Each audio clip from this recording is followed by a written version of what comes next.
Well, hello everybody, and thank you for taking time out to attend our webinar during this period of crisis and uncertainty. We're using our webinars to bring clients, communities, colleagues together to help you navigate life's ups and downs, connect with you. We're all anxious at the moment, so we're focusing on the now and beyond so you're informed and one step ahead. We have a website hub for COVID-19, in which we've been putting legal and financial thought leadership in update comments. We've also done webinars on advice for furloughed workers and employers, furloughing and separately remote working.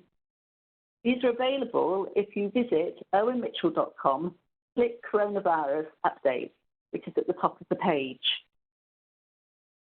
So I'm Penny Koger, and I'll be running this webinar with my colleague, Larissa Gordon. We're both pension lawyers at Owen Mitchell, part of Owen Mitchell's National Pension Scheme. We advise companies, businesses, schools, colleges, universities, charities, and individuals about their pension arrangements.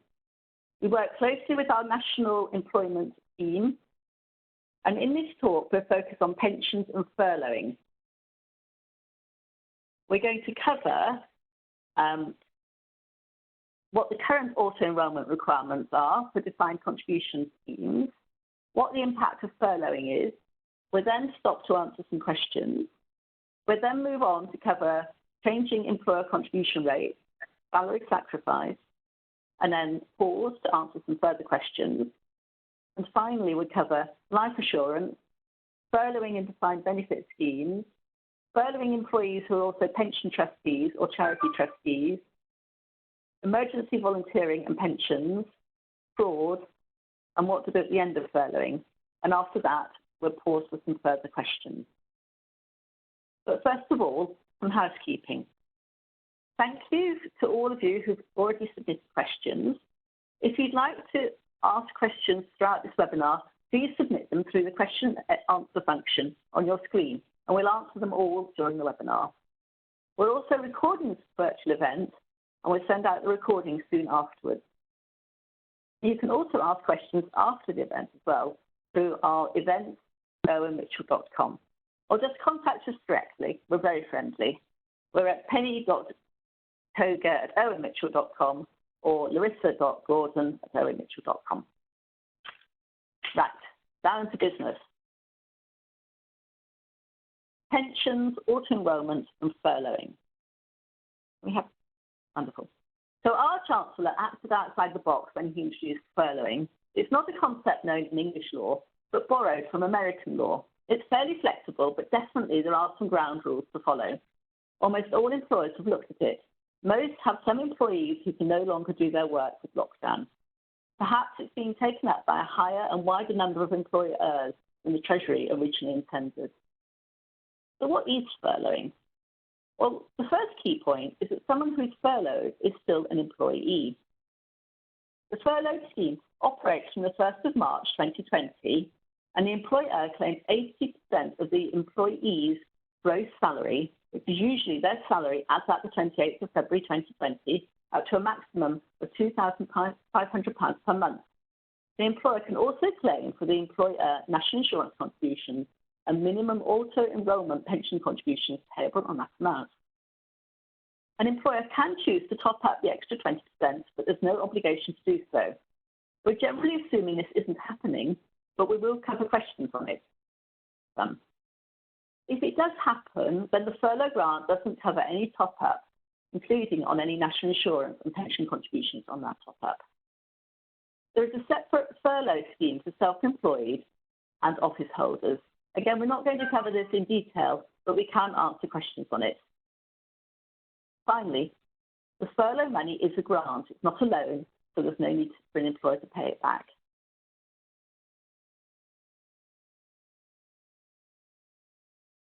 So, just as a quick reminder, what are an employer's auto-enrolment duties? Well, auto-enrolment is, by contrast to furloughing, fairly inflexible. It's generally regarded as successful.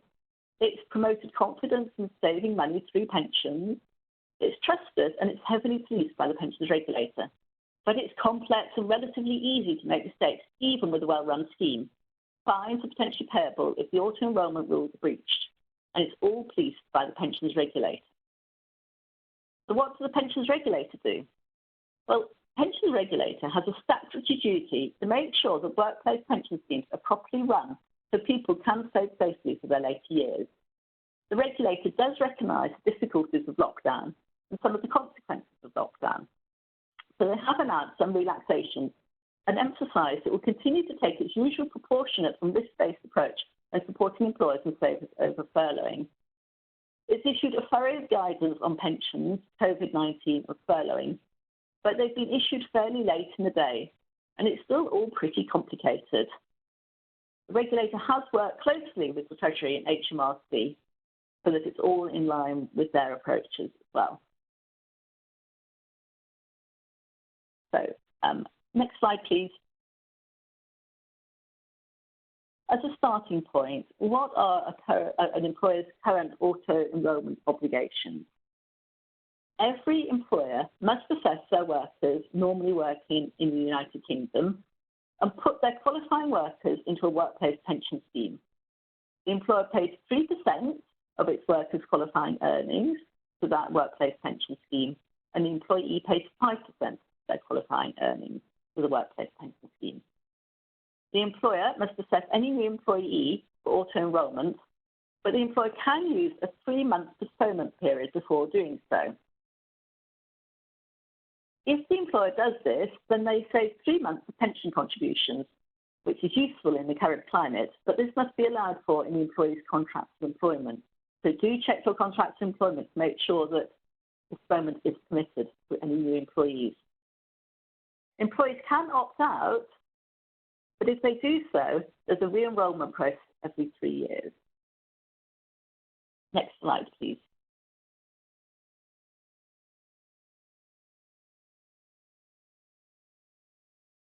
So what about auto-enrolment and furloughing? Well, the starting point for all employers during furloughing for auto-enrolment is that the employer's auto-enrolment duties continue to apply as normal. So if there are any new hires or 2P transfer employees, they must be assessed for auto-enrolment.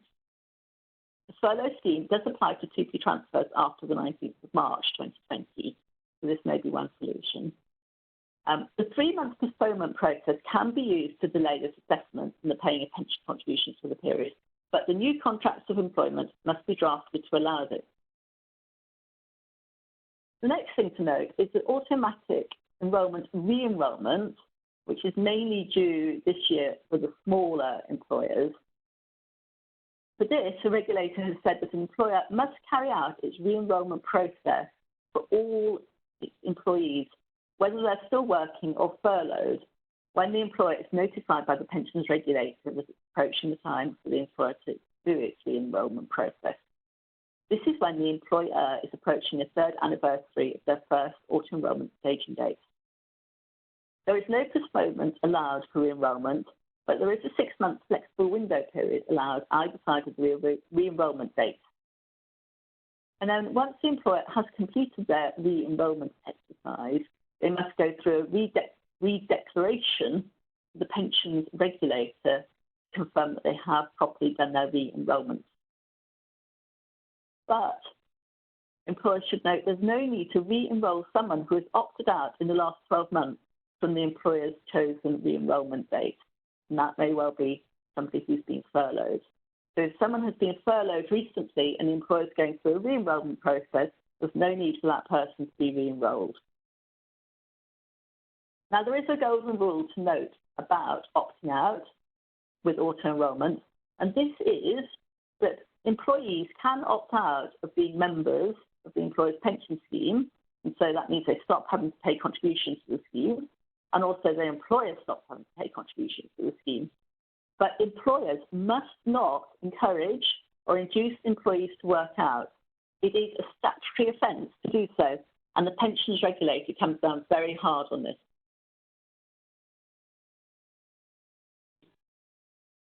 So I'll now give you a brief overview of pensions and the furlough scheme, what's covered and what's not. The furlough scheme only pays the auto-enrolment minimum employer pension contributions, i.e. that's the 3% on the 80% of the 2.5 pay per month, if lower, of the employee's regular monthly wage. It won't cover any commission, fees, or bonus. So if the employer pays more than this, the government's furloughing scheme only covers that 3%. It won't pay any extra. The furlough scheme will not cover the employee's auto-enrolment pension contributions of 5% of qualifying earnings at all. While there's nothing to stop the employer paying the 5% contributions, given that furloughing is a cost-saving business survival exercise, it's unlikely the employer is going to be doing that. And there's no flexibility on the furlough scheme as regards the employee contributions. For members who are part of a pension salary sacrifice scheme, the 80% pay is based on the employee's reduced salary, and the furlough scheme will only cover 3% of the salary sacrificed amount. The information that has to be provided to HMRC is all based on what goes through PAYE, and so there's no allowance for the salary sacrifice. 3% itself, the employer contribution, is a percentage of qualifying earnings, so it's pay above the statutory lower qualifying earnings threshold for auto-enrolment. That's £512 per month up to the 5th of April 2020, and £520 per month after the 5th of April 2020. And this is the case regardless as to whether the definition of pensionable earnings used by the employer for its auto-enrolment is different, and also regardless as to which quality test is used by the employer for auto-enrolment.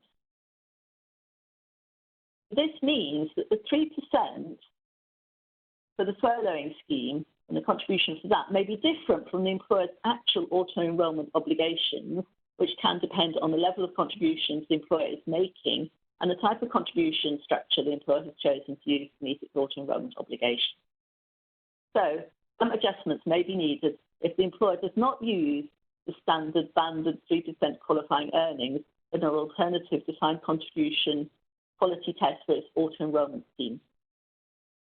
If this is the case, the employer has to calculate and pay across the pension contribution as usual to its workplace pension scheme under its scheme rules, but the employer also needs to calculate the 3% of the qualifying earnings of the furloughed employees so it can claim for them under the furlough scheme. That's a bit of added complexity there. What about pension contributions, employer obligations and furloughing? Well, the employer and employee obligations to pay contributions are set out in the pension scheme's rules, in the employee's contracts of employment, in any scheme guide, booklets, notices, in the scheme's payment schedule or schedule of contributions. We find that the scheme's temporary absence rules can usually be wide enough to cover the actual furloughing itself, because furloughing really is a type of temporary absence from work for the employee and the employee's perspective. So it's unlikely that the employer is going to have to make a formal rule change to allow for furloughing itself, which is useful. But unless there is an opt-out, a voluntary opt-out from the employees who are being furloughed, or some other change or agreement between the employer and the employee, employers and employees must carry on paying pension contributions that are required under the scheme, under the contract of employment at the correct time, despite any furloughing. Those pension contributions must not be used for anything else. There's always a concern that pension contributions may be redirected in a time of business crisis, but that shouldn't happen. And also the furlough grant itself must be paid to or for the benefit of furloughed employees. It can't be used for anything else. The regulator suggests that an employer with cash flow difficulties should explore whether there's any flexibility to change the due date for payment of its employer contributions to a future date, or if it can pay contributions over a longer period if it's struggling to pay pension contributions at the moment, or it should investigate using some of the other government support packages. I'll now move over and look at some of the questions that we've had. Larissa. for submitting the questions. Oh, am I here? Thank you all. Thank you, Penny. Thank you very much for submitting the questions online. I'm going to go through the questions as per their relevance to the first part, that part Penny has just discussed. And we've got the other questions a little bit later on. And we're going to try and go through them as much as we can. But if you have any further questions or you need further guidance, feel free to contact us separately. So the first question is, can a multi-academy trust furlough staff who have left at the end of spring term and whose new employer has decided they don't need them until June for the period in between April and June? Given that the role is no longer required and we receive public funding, can we furlough, and what are the risks and impact on this? That's a really good question, and it's a very popular one. And the answer is that yes, they do. The government has actually clarified in its updated furlough scheme guidance that employers can re-employ their staff who were made redundant or left their organization after 28th of February 2020 and make a claim for their wages provided they were still on payroll system on the 28th of February. It has also been clarified that employees can start a new job for another employer while on furlough, but only if contractually allowed by the organization that has put them on furlough. So hopefully this helps. This sheds a bit of light on the problem. And moving on to the second question, the first team members we put on furlough, the agreement was to top up to 80% of their normal pay as it goes over to the government cap. As we are looking to furlough more people and the business cash flow isn't getting worse, can we have a consistent approach for new members on furlough not to top up? Now, employers have the option to top up the remainder, although it's not an obligation. If you can afford to pay the remaining 20%, or at least some of it, you can choose to do so. Although it is possible to justify topping up for only part of your workplace, for example, some of the workers might be essential, you should be very careful and ensure that selective top-ups are not subject to discrimination. And on this note, pension contributions have to be made on the higher amount if the employer is paying a higher amount, even though the furlough scheme will only cover 80%. So the employer should add in its pension, national insurance cost, as well as its salary cost when deciding whether to pay the top-up for all employees. And on this note, it's very important to remember that even if an employer decides to top up an employee's salary, they still can't use that respective employee because once they're on furlough, they remain on furlough. Penny, I'm going to turn to you now to carry on with the presentation. Thank you, Larissa. If we could have the next slide as well, please. So the starting point here, as we've emphasised, is that the employer's normal payroll processes should be run as usual with furloughing. No changes are needed to be made to existing pension arrangements or payroll processes. The current scheme rules and contribution requirements carry on as usual with furloughing. When the employer pays its furloughed employees, the employer should run their pension contribution calculation as usual, with the national insurance and pension contributions taken from the furloughed employees' wages and paid as usual to HMRC and the pension scheme. So that's the starting point. But lots of employers are paying more than the minimum 3% of auto-enrolment employer contributions for their workers. Sometimes they may be paying matching 5% contributions. So overall, there are matching 5% and 5% contributions going into the workplace pension scheme. In this time of crisis and financial concern, we are being asked, how can the employer reduce their employer contribution rate to the 3% standard auto-enrolment rate that will be covered in full by the government furlough scheme? So, and this is a very valid question because, of course, the furlough scheme only covers the minimum auto-enrolment contribution of 3%, no more. So if the employer is actually paying more than 3%, it's still got to carry on paying the correct contributions under the scheme to the employee's pension fund. But the regulator has very helpfully confirmed that employers can reduce employer contributions to a defined contribution scheme to the statutory 3%, but no lower. But if the employee doesn't agree to this reduction, then the employer still has to pay the higher contribution for employer contributions to the scheme. So what are the key considerations on reducing the employer contribution rate in this way to 3%? Well, the starting point, as always, is looking at each individual employee's contract of employment and see what the pension terms say. Make sure you do a proper legal analysis.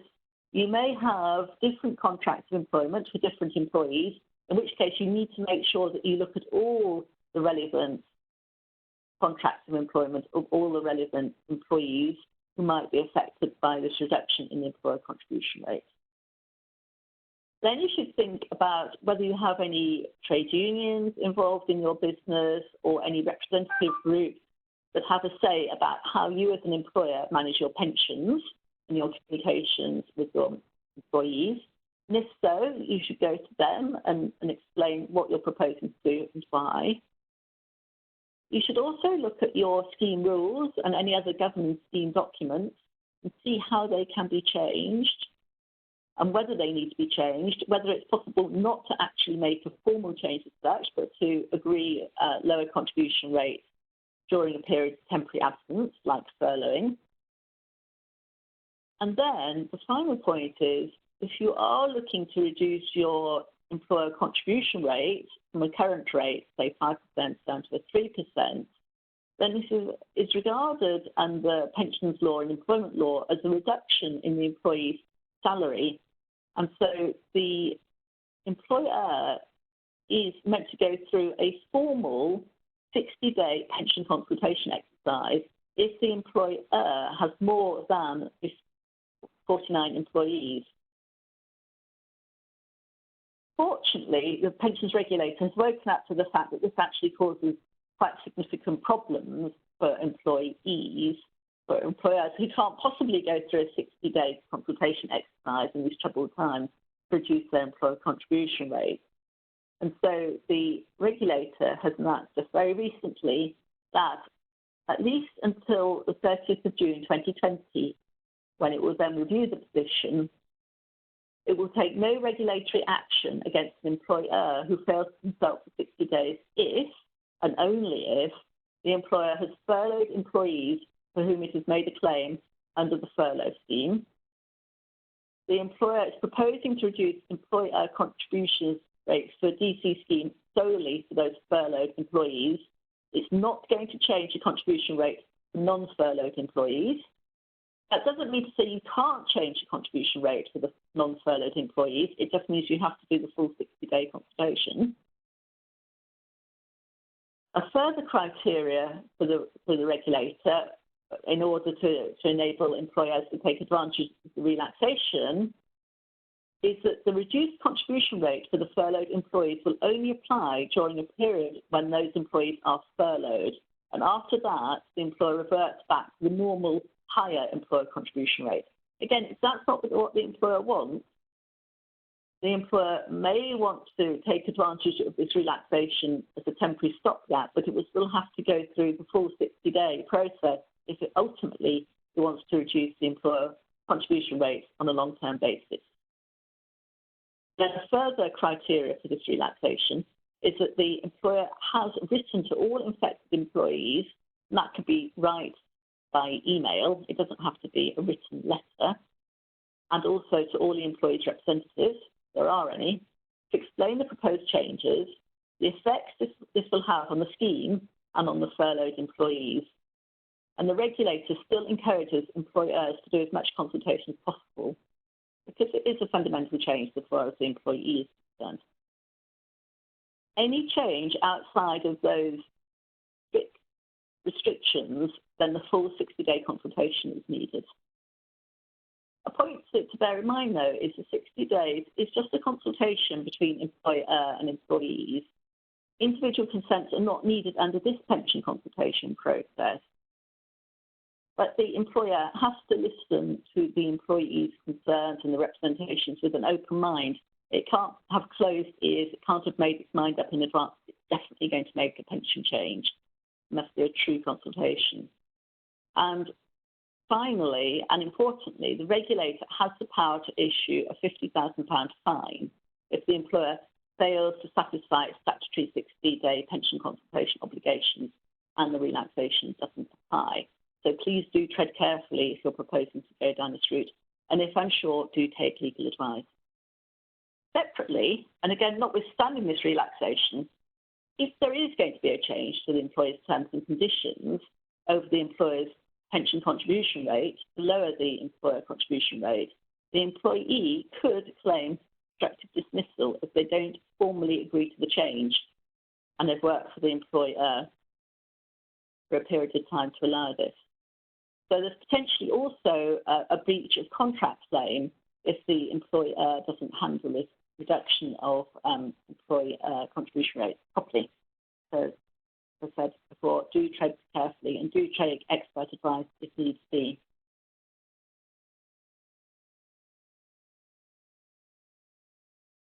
What we're saying to employers who are looking to change their contribution rate is that they should fully document steps they've taken if they're going to make the change under the relaxation or separately. So there's a full paper trail if the regulator and perhaps the employees later start to ask questions. As I say, make sure you do write to the employees, make sure that you get their email back confirming that it's okay, to show what action's been taken to prevent a later breach of contract claim or a potential fine from the regulator. And then as an employer, keep these records. HMRC is saying that anyway that employers should keep their records about furloughing for 5 years. So these are a further set of records that the employer should keep with those furloughing records. Next slide, please.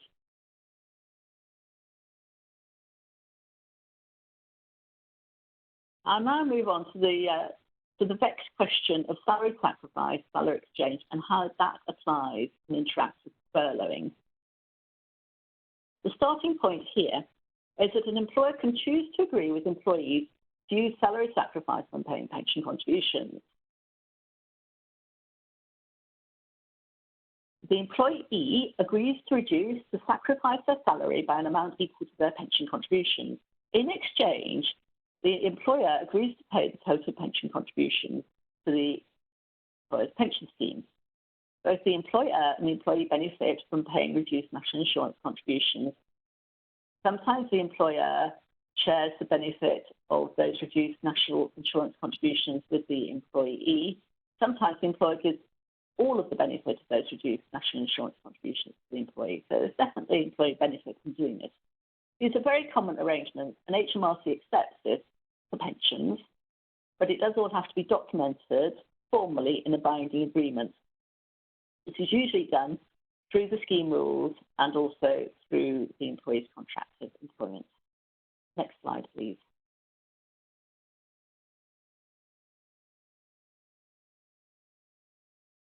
This just encapsulates what happens on a salary sacrifice, salary exchange basis. To begin with, now we look at what happens with salary sacrifice and furloughing. So the regulator has very recently issued some guidance on this for larger employers.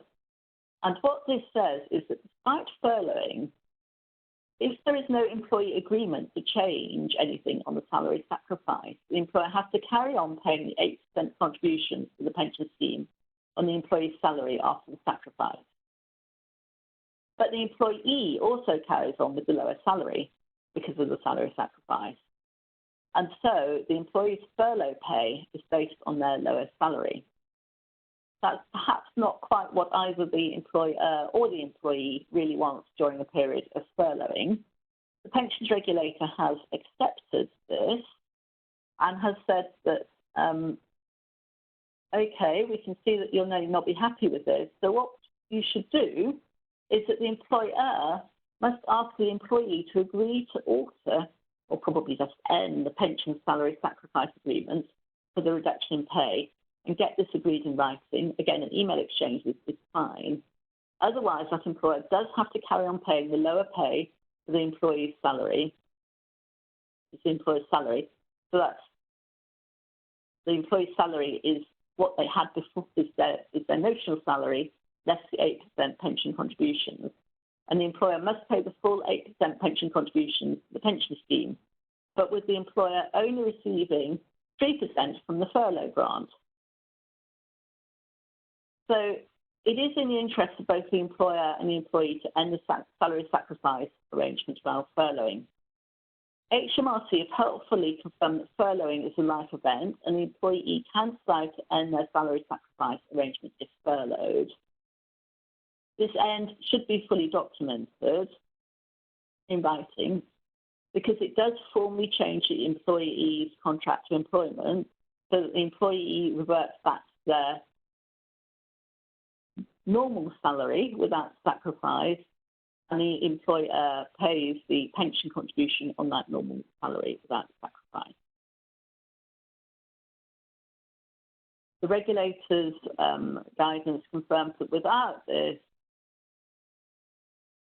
the employer will have to carry on with the salary sacrifice arrangement. There is a potential complication if the individual has a group personal pension plan, which is run by the employer and also a separate provider, like an insurance company, because here there is a statutory requirement for salary sacrifice for the employer to have already entered into a binding agreement with the provider to cover the auto-enrolment contributions in full. So the employer is likely to have to work with the provider and employee to end the salary sacrifice arrangement and furloughing, because it's in the interest of all to do so, but they will have to work all round to get that put in place. So we'll pause there for some further questions.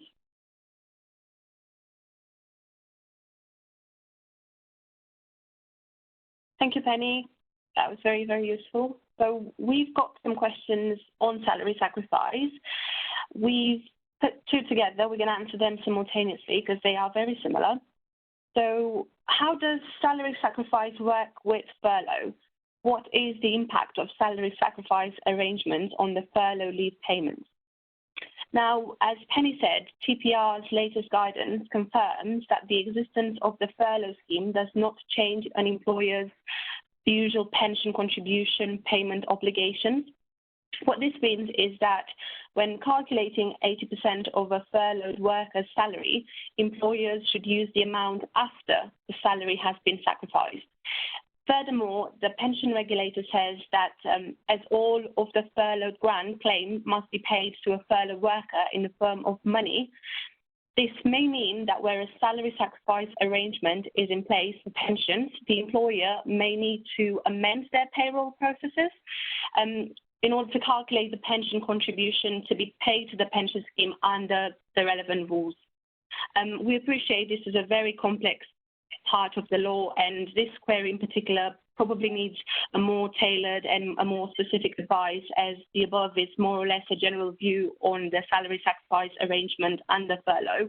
But feel free to contact us if you need a little bit more information or guidance on this. Now, moving on to the next question. If an employee opts out of a pension salary exchange scheme in April, can their furlough salary be based on pre-pension salary exchange, even though that won't be their salary as at the 19th of March? Now, again, this question relates to the one above with regard to how salary sacrifice arrangements are affected by the furlough scheme. And essentially, when calculating 80% of the furloughed worker's salary, employers should use the amount after the salary has been sacrificed. So, for example, based on the employee's salary reduced by 3%. The pay during the furlough period is treated as the post-sacrifice pay. This means that the employee won't receive their full pay during the furlough, just the sacrifice pay, which, as Penny said, sometimes can cause some inconveniences, or the employee might not be happy about it, but you have to communicate that to them. Back to you, Penny. Thank you, Larissa. So now we'll talk a little bit about life assurance and furloughing. Obviously, this is an important issue in the current climate, and everybody's slightly nervous about their position, so it's always best to check. The benefits payable on death for an individual, an employee, may be provided solely through the employer's defined contribution scheme, or there may also be a separate life assurance scheme. If there is a death of an employee who's a member of a defined contribution scheme, then that scheme usually pays out the amount in full that's in the member's pot at the date of death. And in doing that, the DC scheme, the trustees, the provider will take account of any expression of wish form, death benefit nomination form that the employee or the member has completed. This is a statement as to who the member would like their lump sum death benefit to be paid to on their death. So employers, trustees, providers should be reminding employees just to have a look at their expression of wish forms, their death benefit nomination forms, make sure they are up to date. If they're not up to date, alter them, and make sure they're also lodged with their with their pension schemes or any life assurance arrangements. If there's a separate life assurance arrangement, either through a life assurance scheme or through the defined contribution scheme, then it's very important the employer checks what benefit is going to be payable on the death of their employee, their furloughed employee, or someone who's on unpaid leave, temporary absence. Is it going to be the benefit that would be paid if there had been no furloughing or annual unpaid leave? Will it be the full annual amount, pre-furloughed amount, or will the benefit be reduced because of the furloughing or because the individual is on unpaid leave? And potentially speak to your insurers or your providers if you're not happy with the situation. The same type of check should be made if you as an employer offers permanent health insurance. Is that insurance going to be covered on the furloughed income or on the non-furloughed income? Next slide, please.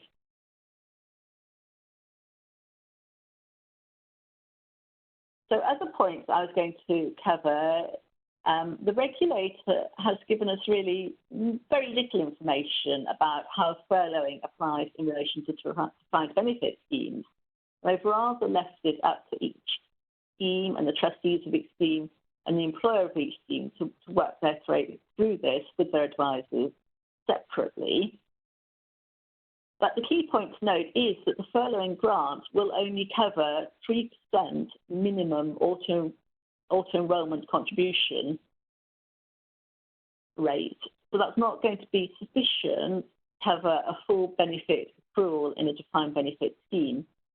So during furloughing, it's likely there's going to be a partial cutback of the furloughed employee's pension benefit using the temporary absence rule, and potentially some other adjustments may need to apply as well to allow for this.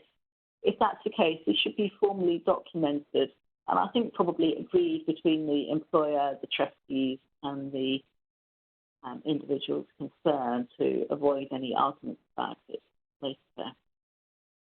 It's also worth making sure, if you are an employer in a defined benefit scheme, that you don't put all your employees out on this furlough scheme or on unpaid leave and unexpectedly trigger a statutory debt due to be paid in full to that defined benefit scheme by accident. Although there are ways to then deal with this, if the debt is triggered, it's better not to trigger the debt in the first place.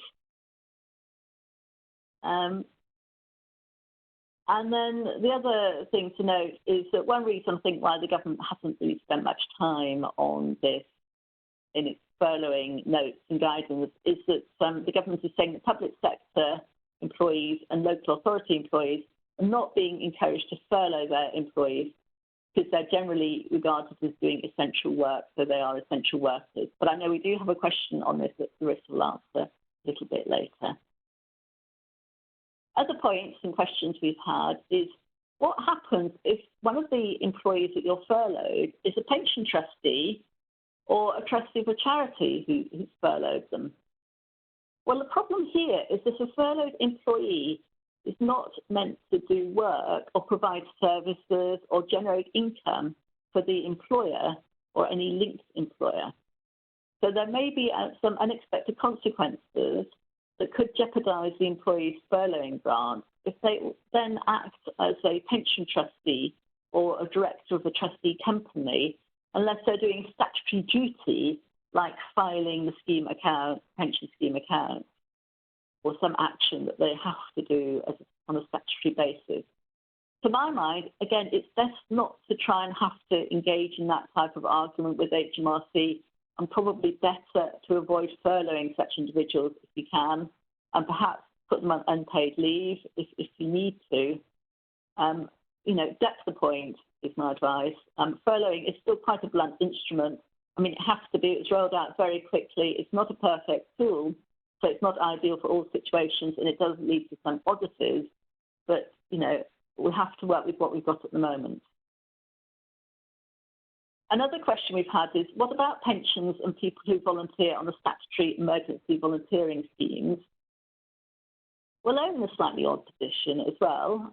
Unpaid leave is allowed and must be allowed for people who have volunteered, employees who have volunteered for the emergency volunteering leave schemes. And these workers remain entitled to the benefit of all their terms and conditions of employment, which would have applied if they'd not been absent, except for their terms and conditions relating to remuneration. So you still don't have to pay them while they are on this emergency volunteering scheme. But this period of absence for the emergency volunteering scheme is deemed not to have any effect on their pension or benefit entitlement. These volunteers also have a statutory right to return to the job they were employed in before taking the leave on the terms and conditions no less favourable than they would have applied if they hadn't been absent. So volunteers are in a similar position to employees on maternity and other family leave. And there's a moderately helpful clarification being given here.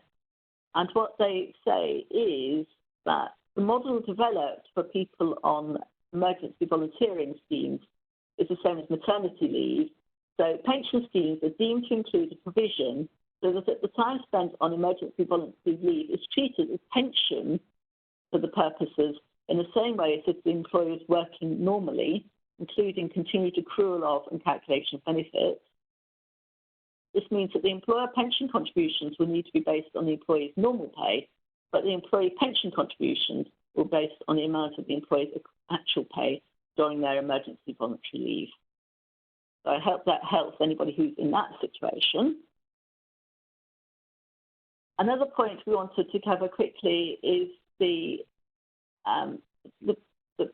very real possibility that furloughing and the economic crisis around the coronavirus leads to a much higher likelihood of fraud. And we have far more vulnerable people in the United Kingdom because of COVID-19 and lockdown. This has been recognised by the financial, the FCA and the pensions regulator, and they've both issued warnings about this. And they're saying that employers and pension trustees should be alert to the problem that unscrupulous IFAs, pension scammers may be targeting these vulnerable people in the UK to get them to access their pension savings in an unwise way. And if there is doubt about this, then pension trustees and employers should be directing their members, their employees to Scam Smart, and also to take advice from the Money Advisory Service, which is free, to help them if they are potentially going to go down or looking like going down the wrong route. Scam Smart helps individuals identify whether the pension arrangement that they're looking to transfer their pension monies to is legitimate or not. That in itself is not necessarily an easy thing to check. Finally, I will just cover what to do at the end of furloughing. Well, I suppose there's a couple of options here. You can call your employees back and hopefully get them back to work, hopefully working normally, if that's what you need, or potentially be giving them notice. There is a 3-week rotation period allowed for furloughing. Well, I think that's great from the employee's perspective. I think that will become quite difficult in terms of auto-enrolment compliance from the pensions perspective. And I think payroll may struggle with this. So I definitely would, as an employer, liaise with payroll before starting off on that 3-week rotation process. And then finally, the furlough grant can't be used to pay the redundancy costs that the employer may have as part of the COVID-19 economic downturn. It only has to be used for specific things that the government has said it can be used for. Right, I'll move on to any further questions that there may be. Larissa. Thank you, Penny. Yes, we've got a few more questions that were submitted yesterday and before that on registration, and we've got some questions here in the box that I'm going to try and address. So we have one, it's a more general employment question. Can we furlough some of our staff even if we're a public company and receive funding? This is mentioned on the HMRC website. So the government's position in relation to public sector employers is as follows. The government expects that the scheme will not be used by many public sector organizations, as most public sector employers are continuing to provide essential public services or contribute to the response to the coronavirus outbreak. Where employers receive public funding for staff costs and that funding is continuing, we expect employers to use that money to continue to pay staff in the usual fashion and correspondingly not to furlough them. It is really unclear what this means in practice, as you'd expect, whether the employer can furlough a few non-essential employees and whether HMRC would accept this. Again, that's a matter that we should be addressing to them directly if we can. HMRC, get in touch with them. But for now, that's what we have. So hopefully that helps a little bit. On to the next question. This is a good question and a very problematic one as well, to do with how can a single company director benefit from the government's help. Now, HMRC has provided further guidance and confirmed that salary company directors are eligible to be furloughed and receive support through the job retention scheme as office holders, as long as the director is paid via the payroll. Payments made to the directors when furloughed will be calculated based on the average monthly payroll earnings for 2019-2020 tax year. Now you can imagine you'll get the salary furloughed, but you won't get the dividends. A sole director company can furlough the director in respect of their employment duties. They can still perform limited statutory duties like filing company's accounts, and whether this works in practice, it's a different matter because a company cannot operate without its director, and all directors have statutory and fiduciary duties to their companies. And as I said, it is a problem area. The risk if a director carries on with his broader director role while also on furlough might mean that HMRC won't pay the furlough grant. Questions have been raised about this. More generally, as the furlough scheme currently stops individuals doing some work when it might be better and more efficient to allow them to do some work. So we think this might change. We don't know for certain, but we hope it might. And now this leads on really nicely to the last question that we had submitted online, whether the furlough scheme is going to run smoothly and what if payment is not made in time for the next pay run. And as you can imagine, and I'm sure most of you agree with us, it's impossible to predict just now as to whether this scheme is going to run smoothly. And personally, given the remarkable turnaround that the government has responded within and implemented this scheme to help people's finances, including benefits such as pensions during this pandemic. It is now up to the employer to ensure a smooth process when receiving the grant from the government and paying their employees.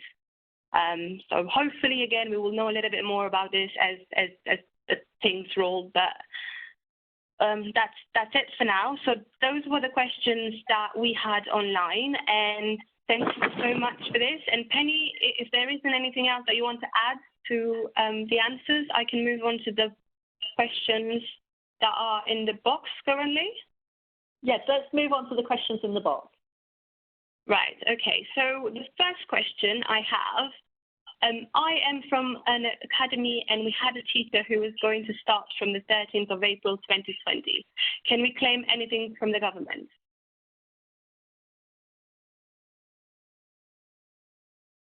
So I would say yes, if they're going to furlough that individual.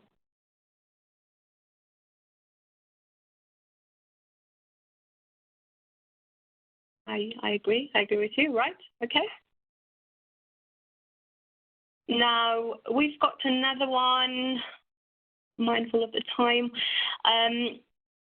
Some of our employees sacrifice 50% to 70% of their salary into pension, while the business normally contributes 5%. If they are put on furlough, it might bring their salary below the minimum salary. What to do best in the situation? I think with any salary sacrifice, I think the employer and the employee need to look at it very carefully and think, well, does it really work in the furlough situation? And if it doesn't work for either the employer or the employee, I think you should be having a conversation with the employee and work out how it's best changed. But some of these salary sacrifice questions do get quite complicated and are quite involved. And we've only covered pensions and salary sacrifice, but obviously other things can be sacrificed as well within HMRC rules.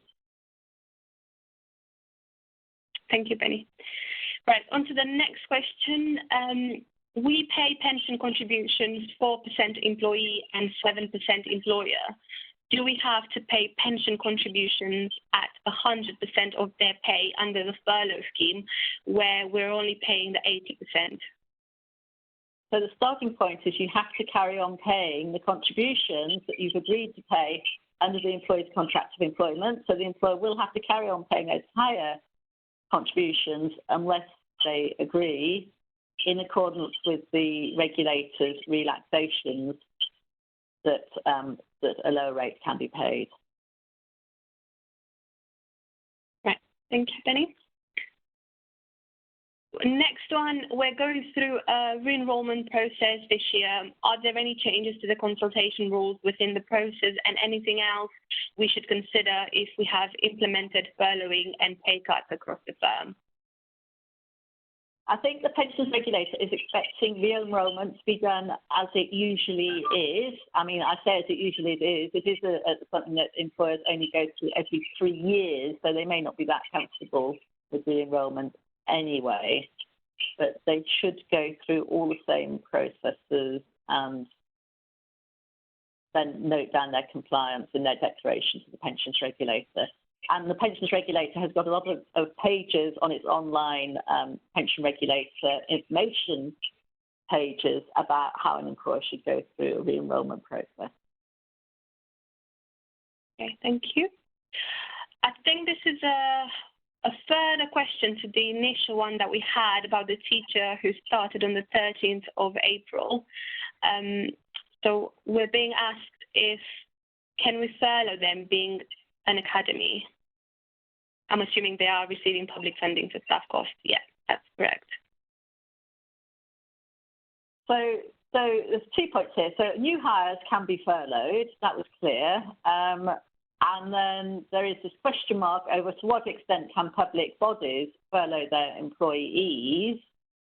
And that might be something that the Academy might want to discuss with HMRC to see that they will get that furlough grant if they do furlough a particular individual or individuals, because that's a bit that's not completely clear cut But I mean, there are lots of public sector organisations out there that are looking at furloughing perhaps one or two individuals who are not really essential workers at this current position, and so